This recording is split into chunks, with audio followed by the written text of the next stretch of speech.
அந்த மனித எச்சங்களை வந்து அடையாளம் காண வேணும். இஃப் வித்தவுட் த டிஎன்ஏ, அந்த டிஎன்ஏ பரிசோதனை செய்யாமல் யாருடைய குடும்ப உறவினருடைய மனித எச்சங்கள் என்று கண்டுபிடிக்காவிட்டால் பிரயோசனம் இல்லாமல் விடும். அதுக்கான தேவையான வசதிகள் இலங்கையிலே இல்லை.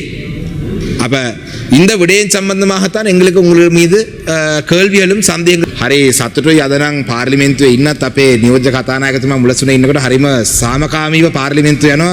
ඉල්ලීමක් තියෙනවා ඔබතුමා හැමදාම එන්න කියලා පාර්ලිමේන්තුවේ උදේවරු. ඒකට කිසි කරදරයක් නැතුව යයි මේ පාර්ලිමේන්තුව. Honorable Minister of Justice, I'd like to raise this 27-2 question. I hope you are responding to it today. The ongoing excavations at the Chemmani mass grave site in Jaffna are a matter of significant public concern. The first site came to public attention following revelations made during the prosecution of the 1996 Krishanthi Kumaraswamy murder case, when allegations emerged that civilians who disappeared during the conflict had been buried in the Chemmani area. Now, Honorable Minister, I'd also like to thank you for taking the time to go to Jaffna. You had in fact visited the site in Jaffna. You had held discussions with people in Jaffna. So thank you for that. We see that you're willing to engage and resolve this. So thank you for that. The recent excavations have reportedly uncovered more than 380 skeletal remains, making Chemmani the largest mass grave excavation discovered in Sri Lanka to date.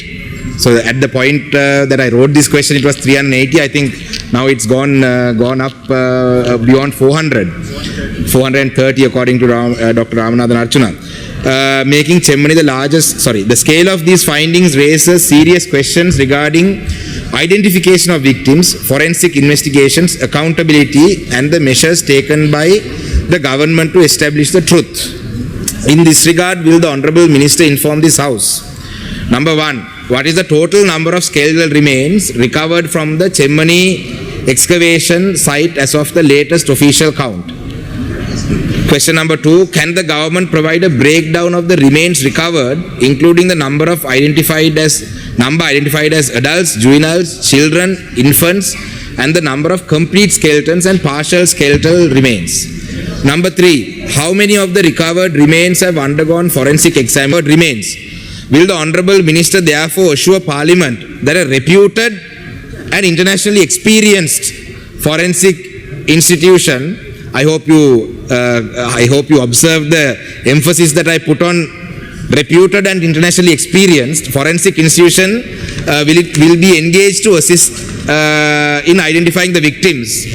And the final question is, what further action has the government undertaken to establish the truth regarding those buried at Chemmani and provide answers to affected families? Now, Honourable Deputy Speaker, இந்த விடயம் சம்பந்தமாக கௌரவ அமைச்சர் அவர்களே, நீங்கள் யாழ்ப்பாணத்துக்கு வருகை தந்த நீங்கள், உங்களுக்கு முதல் இருந்த நீதி அமைச்சராக இருந்த அலி சப்ரி அவர்களும் இதே போல யாழ்ப்பாணத்துக்கு வருகை தந்தார்.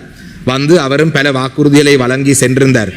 இதுக்கு உங்களுக்கு முதல் அமைச்சராக இருந்த அலி சப்ரி அவரும் யாழ்ப்பாணத்துக்கு வந்து பல வாக்குறுதிகளை வழங்கி சென்று விட்டார். ஆனால் நான் நினைக்கின்றேன் அதுக்கப்புறம் விஜயதாச ராஜபக்ச அவர்களும் வந்து வாக்குறுதிகள் வழங்கியிருந்தார். நீங்கள் அந்த இடத்துக்கு நேரடியாக சென்றிருந்த நீங்கள் அந்த மக்களுடைய எதிர்பார்ப்பு என்னன்றதை அறிந்திருப்பீங்கள். தயவு செய்து அங்க இடத்திலே போராட்டத்திலே ஈடுபட்ட மக்கள் ஒரு அரசியல் பின்னணியிலே இயங்குகிறார் என்று நீங்கள் சந்தேகப்பட வேண்டாம். அது அந்த மக்களுடைய ஆதங்கம். 17 ஆண்டுகளை கடந்தும் நீதி இல்லை என்ற ஆதங்கம். அது அந்த ஆதங்கத்தை வெளிப்படுத்துறதுக்கு அந்த மக்கள் ஒன்று சேர்ந்ததை அது ஒரு அரசியல் கட்சியோ யாருடைய பின்னணியில் இயங்குறதுன்னு நீங்கள் தயவு செய்து சந்தேகப்பட வேண்டாம். அந்த ஆதங்கத்தை நீங்கள் நிவர்த்தி செய்வதா இருந்தால் இந்த செம்மணி அகழ்வு பணிகளுக்கு அரசாங்கம் நிதி ஒதுக்கவில்லை, இல்லாவிட்டால் அரசாங்கம் இந்த அகழ்வு பணிகளை முன்னெடுக்கவில்லை என்று நாங்கள் குற்றச்சாட்டு சுமக்கவில்லை. நாங்கள் குற்றச்சாட்டு சுமக்கிறது கௌரவ அமைச்சர்கள், நீங்க அகழ்வு பணிகளிலே கண்டெடுக்கப்படுற அந்த மனித எச்சங்கள்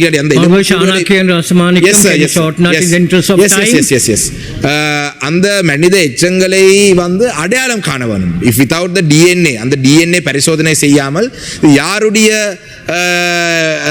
யாருடைய குடும்ப உறவினருடைய மனித எச்சங்கள் என்று கண்டுபிடிக்காவிட்டால் பிரயோசனம் இல்லாமல் விடும். அதுக்கான தேவையான வசதிகள் இலங்கையிலே இல்லை. அப்ப இந்த விடயம் சம்பந்தமாகத்தான் எங்களுக்கு உங்கள் மீது கேள்விகளும் சந்தேகங்களும் இருக்கின்றால் அகழ்வு பணிகளை பற்றி இல்லை. Honorable member, can we make it short? Thank you, sir. Thank you. These are taking place under the jurisdiction of the Jaffna Magistrate Court, and we are committed to supporting the court and the tracing and investigation team and the OMP to establish truth in the site of Chemmani. Obviously, one of the reasons for my visit also to make sure that things are functioning smoothly and the funds are available. because we cannot drag on this forever. But when I saw how the investigation being carried out painstakingly, with little brushes and everything, only then I realized how complicated this job could be. So as much as myself, my government, and even you as a representative, and the people are in a rush and a hurry to get things out, I do understand the time taken. But I can assure you, the truth will be found and it will be dealt with. Our government has no business covering anything up. Honorable Shanakian Rasamanikam. Honorable Very Deputy brief, Speaker. Honorable Member. Yeah, Honorable Deputy Speaker, thank you, Honorable Minister. I think it's the first time in my experience where I have raised questions that a minister has said that they are even willing to consider getting down international expertise if the need arises. Honorable Minister, I can assure you that the need is there, because I mean you can train the locals. That is excellent news, for the future, right? For the maybe if you find a mass grave in 10 years, by the time our experts, our locals have been trained, they will be able to handle it. But at present, like you very correctly said, I think we need to do this in 2 stages. Now you have already exhumed 412 remains. Now these 412 or 409, you said 409, 12 and 9.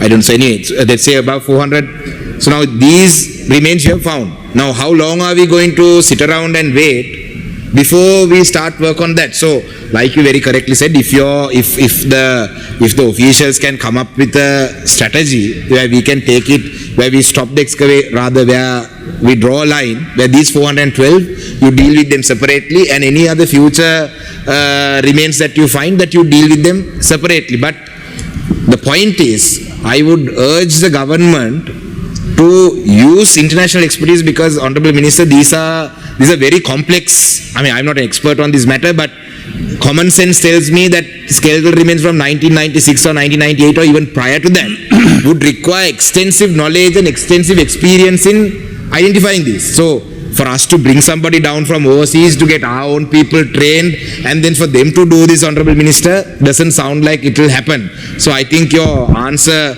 also says that it's on the right, I feel that it's on the correct decision, but we would like for it to be expedited, because some of the members from your own party representing those areas have very little knowledge on these matters. So the statements that they make also makes things hard for you. And the final thing is also, I welcome the fact that you all have sealed the gun site camp, and that even senior military officials like the Navy commander the investigations have started again.